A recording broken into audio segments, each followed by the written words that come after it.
আসসালামু আলাইকুম হকগুল্লিরে ধন্যবাদ জানাইয়ে মুই আজকে শুরু করতে আছি মোর আজকে ভিডিও। সবাই কেমন আছেন? আশা করি ভালো আছেন। মুইও আল্লাহর রহমতে ভালো আছি। এর লেগেই তো মুই আপনাকে ভিডিও দিতে পারতে আছি। মোর ভিডিওটা যদি আপনাকে ভালো লাগে মোর চ্যানেলটা একটু সাবস্ক্রাইব করে মোর লগেই থাকবেন এবং লাইক কমেন্ট শেয়ার করবেন। তাহলে মুই আরো নতুন নতুন সুন্দর ভিডিও দেওয়ার উৎসাহ পাবো। আপনারা সবাই দেখতে পাইতে আছেন মুই এই আপেলের খোসা লইয়া বইছি। মুই এই আপেলের খোসা দিয়ে যে কি বানামু আপনারা দেখলে সবাই অবাক হয়ে যাবেন। তো মোর ভিডিওর লগেই থাকবেন আপনারা। মুই আজকে বানামু কুশন বালিশ। ওই সোফার উপরে যে কুশন বালিশ থাকে না হেইয়া। মুই একটা পুরান জামা কাইট্যা এরকম একটা খোল বানাই লইছি।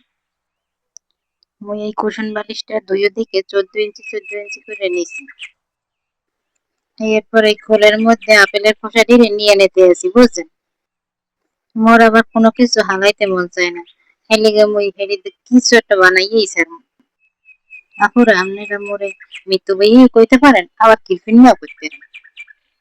আপুরা ভিডিওর কোনো জায়গাতে স্কিপ না করে পুরো ভিডিওটা আপনারা দেখবেন, তাহলে অনেক মজা পাইবেন। আর কোনো জায়গাতে যদি মোর ভুল ত্রুটি হয় আপনারা মানে ক্ষমার দৃষ্টিতে দেখবেন এবং সংশোধন করে দেবেন। আর বেশি বেশি লাইক কমেন্ট শেয়ার করবেন যাতে এই ভিডিওটা সবার দ্বারা পৌঁছে যেতে পারে। মোর একটা বালিশ বানানো হয়ে গেছে বুঝলেন, এখন আমি আরো একটা বানাইতে আছি। দুইটা বালিশ বানানোর পর দেখে কি ও আল্লাহ এদি আরো কথা নিয়ে গেছে, দিয়ে আরো হইবে। এইবার নতুন হয়ে আবার একটা ফুল কাটলাম এবং এই মেশিনে বইয়ে এবার সেলাই করে নিয়েছি। দেখেন মুই ঘুরাই সেলাই করতে আছি। দুইবার ঘুরাই সেলাই দিতে আছি যাতে ছিঁড়ে না যায়।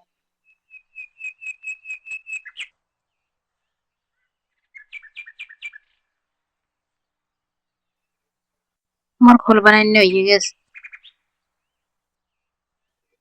দেখছেন মুই হালাইনা জিনিস দিয়ে কত সুন্দর জিনিস বানাইতে আছি।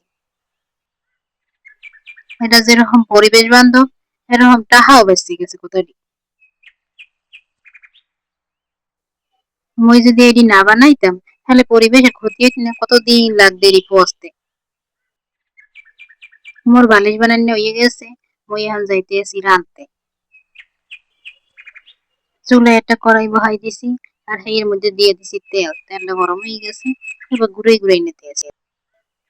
এরপর আমি কড়াইয়ের মধ্যে দিয়ে দিতে আছি একটু নুন।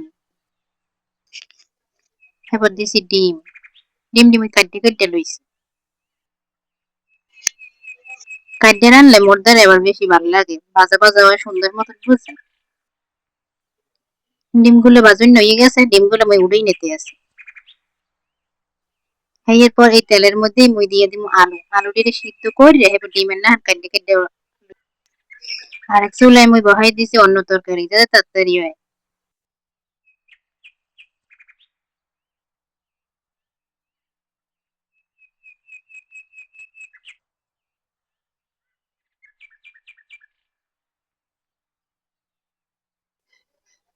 আপুরা যারা এখনো মোর এই চ্যানেলটারে সাবস্ক্রাইব করেন নাই দয়া করে একটু চ্যাট করে একটু সাবস্ক্রাইব করে দেন দেখি এবং ওই পাশে তাহলে যে বেল আইকনটা আছে না ওইটারেও টিপ দিয়ে দেন যাতে মুই একটা ভিডিও ছাড়লেই আপনার ওই মোবাইলে তাড়াতাড়ি নোটিফিকেশন দেয় আর আপনি আপনার সময় মতন দেখতে লইবেন।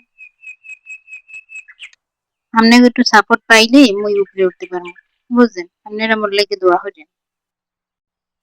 আমার আলুগুলো ভাজুন হয়ে গেছে, আমি আলুটি উঠেই নিছি এবং দিয়ে দিছি এর মধ্যে পেঁয়াজ। পেঁয়াজ গুলো ভাজা হয়ে গেছে, এবার দিয়ে দিছি একটু পানি। পানির মধ্যে মরিচ হলুদ এবং ভালো মতন কষাইয়া এর মধ্যে ওই যে আলুটি ভাজে রাখছিলাম না সেইটি দিয়ে দিছি। এরপর আলুগুলো কষাইয়া এর মধ্যে অল্প একটু জল দিয়ে দিছি। পরে জল গরম হয়ে গেলে এর মধ্যে মুই ডিমটি উপরিতে দিয়ে দিব।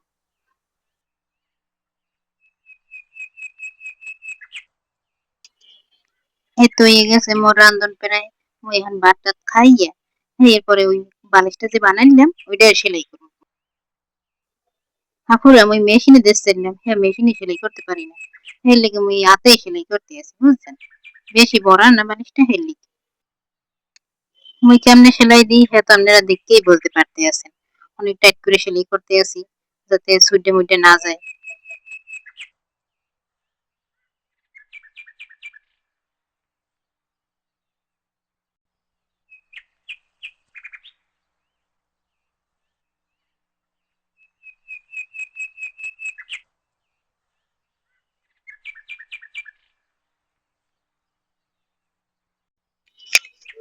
এই তো মোর সেলাই করা প্রায় শেষ।